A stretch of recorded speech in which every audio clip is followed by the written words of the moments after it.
기업이 R&D 투자에 착수할지 안 할지 한다면 얼마만큼 R&D 투자를 할 것인지에 대한 의사결정은 사실 가장 중요한 것이 예, 이윤이라고 할 수 있습니다. 그래서 이윤은 바로 기업이 R&D에 착수할 것인지 말 것인지를 이제 결정하는, 그다음에 R&D 투자를 얼마나 할 것인지를 결정하는 가장 중요한 요인이라고 할 수 있고요. 이제 이윤 이외에 우리가 한번 생각해 볼 만한 것들이 한 네 가지가 있는데 제가 정리를 해봤습니다. 첫 번째가 comparative advantage라고 해서 경쟁 우위. 이제 경제학에는 비교 우위라고 하는 것도 있는데요.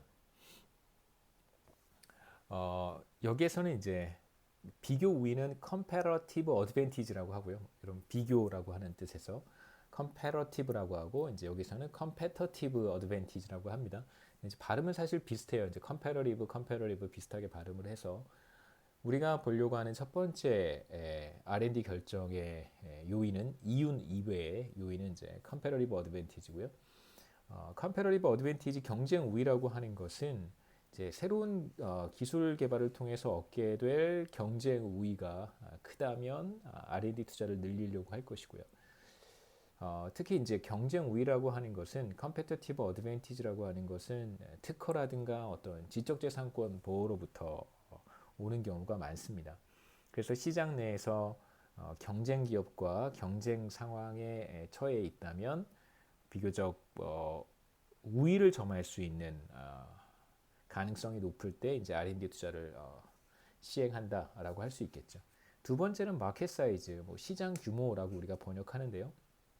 시장 규모가 크다면 R&D 개발을 통해서 어떤 뭐 제품을 생산하거나 아니면 어떤 시장에 진입을 하거나 기존에 진입해 있는 시장에서 시장 점유율을 확대해 가는 과정에서 진입하려고 하는 시장 혹은 이미 진입해 있는 시장의 규모가 크다면, 소비자들의 숫자가 많고 그 다음에 비교적 마켓 쉐어를 확대하기가 용이한 환경이라고 한다면 기업은 아무래도 새로운 기술 개발로부터 얻는 이윤도 클 것이라고 예상할 수 있기 때문에 이제 R&D 투자를 늘리게 됩니다. 세 번째는 경쟁 우위를 점할 수 있는 어떤 기간, 시간의 길이, 기간이라고 우리가 보통 번역하면 되겠죠.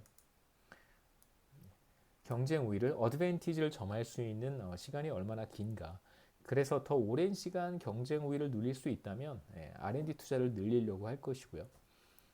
만약에 그렇지 않다면 경쟁 우위를 점할 수 있는 시간이 비교적 짧다면 R&D 투자의 크기도 좀 줄어들 수 있을 것이라고 우리가 예상해 볼 수 있습니다.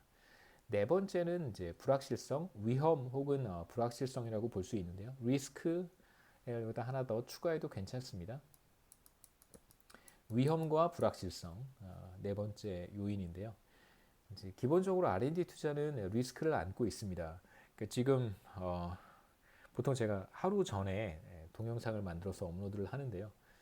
그래서 그 어제 그다음에 오늘 계속해서 그 모더나라고 하는 이제 기업에서 코로나 바이러스 백신을 이제 개발을 했는데 상당히 효과가 있다라고 하는 소식이 주식시장에 전해지면서 주가가 급등했다가 또 그 결과에 대한 조금 또 회의가 좀 부정적인 견해가 또 확산이 되면서 또 주가가 떨어지고 뭐 지금 이런 상황입니다.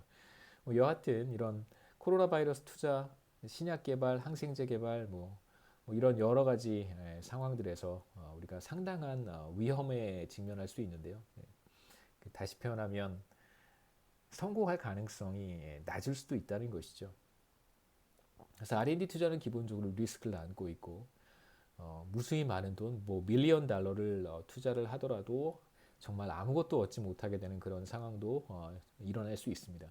그래서 만일 기업이나 시장에서 이런 리스크를 더 잘 해지할 수 있다면 그 투자자들로부터 투자를 받고 그 투자 금액에 대한 손실이 발생하더라도 이것에 대한 뭔가 대비책들이 잘 마련되어 있다면, 위험을 분산시킬 수 있다면 그렇다면 이제 R&D 투자는 더 늘어날 수 있을 것입니다.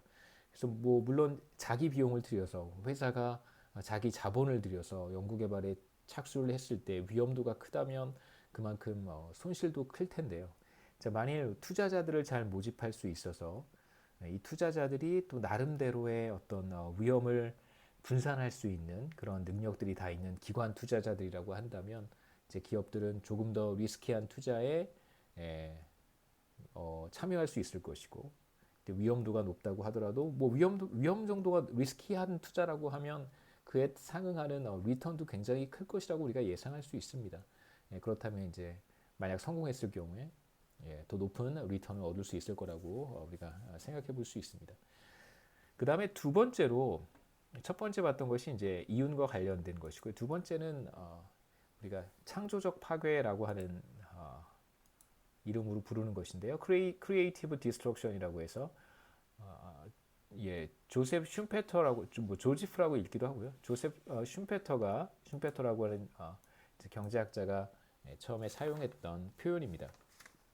새로운 기술, 새로운 아이디어가 도입이 되면 이제 기존에 사용이 되던 기존의 기술들이라든가 기존의 여러 가지 생산 방식들이 이제 파괴가 되는 새로운 것이 예전 것을 이제 교체하는 형태의 혁신이 나타나겠죠. 그것을 우리가 크리에이티브 디스트럭션이라고 합니다.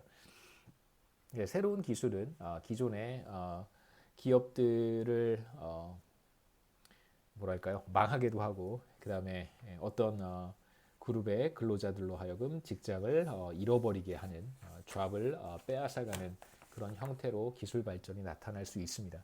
우리는 사실 이런 현상들을 많이 봐오고 있고요. 지금 한국 같은 경우에 우버 외국에 여행 한번 해보신 분들은 우버를 경험해 보셨을 것 같은데 우버 같은 경우 지금 우리나라에는 제가 알기로 우버가 들어오지 못하는 걸로 알고 있는데요. 저도 확실히 잘 모르겠습니다. 우리나라에서 우버를 이용해 본 적이 없는데 다른 국가에 가면 사실 이제 우버가 기존 택시를 사실 대체하는 일종의 새로운 기술이라고 할 수도 있겠습니다. 물론 지금 얼마 전에 이제 타다라고 하는 회사의 여러 가지 법적 분쟁을 이렇게 보면서 어떤 사람은 타다가 기존의 택시 영업권을 구입하는 방식으로 영업을 확장해야 된다라고 주장하는 사람들도 있고요. 그러니까 기존의 비즈니스와 차별화되지 않는 새로운 테크놀로지가 아니다라고 이제 주장하는 사람들도 물론 있고, 그래서 우버를 이건 뉴 테크놀로지가 아니다라고 주장할 수도 있겠습니다만, 저는 개인적으로 우버가 뉴 테크놀로지라고 생각하고요. 우버는 그래서 기존의 어떤 택시 업의 택시 비즈니스에 상당한 임팩트를 가하게 되었습니다. 그래서 기존의 택시 비즈니스에 종사하던 많은 사람들이 사실 일자리를 빼앗아 가기도 한 것이죠. 몇 가지 한번 예를 제가 만들어 봤는데요. 뭐 한 가지 보시면 이제 내비게이션 시스템을 우리가 생각해 볼 수도 있습니다. 내비게이션 시스템 같은 경우에 예전에 내비게이션이라는 것을 따로 이렇게 구입을 해서 차에 장착을 하기도 하고요. 혹은 뭐 새로운 차를 구입하는 사람에게 딜러샵에서 딜러가 뭐 서비스 같은 형태로 이렇게 장착해주고 그러기도 했었어요. 과거에 한참 오래전에. 그런데 이제 시간이 지나가면서 스마트폰의 성능이 향상이 되고 내비게이션이라고 하는 이제 어플리케이션이 개발이 되고 무료로 보급이 되면서 누구나 스마트폰에 내비게이션을 다 맵 같은 형태의 내비게이션을 다 가지고 있습니다. 그래서 굳이 뭐 이걸 이제 우리가 내비게이션이라고 부르지도 않고요. 조금 뭐 다 각자 자신의 그 앱의 이름을 사용하는 경우가 훨씬 많습니다. 지금은 뭐 굳이 전용 내비게이션을 차에 별도로 장착하지도 않고요. 물론 자동차를 구입할 때 요즘은 다 차에 내비게이션이 장착이 돼서 나오더라고요. 그래서 기술 발전이라고 하는 것이 한때 이제 내비게이션 시스템을 만들던 회사들을 사실 도태시켜 버린 것이죠. 이제 그런 회사들은 다른 제품을 생산하는 다른 제품 생산으로 뭐 변경하거나 제품 생산을 변경하거나 아니면 어쩌면 어떤 회사들은 더 이상 지금은 찾아볼 수 없는 그런 회사도 있을 거라고 생각합니다. 그래서 어떤 기업이 새로운 기술을 개발을 하게 되면 기존의 조금 낡은 기술, 조금은 이제 진부한 기술을 쓰는 기업과 그와 관련된 산업에 종사하는 이제 근로자들은 사실 루저가 될 수 있고요.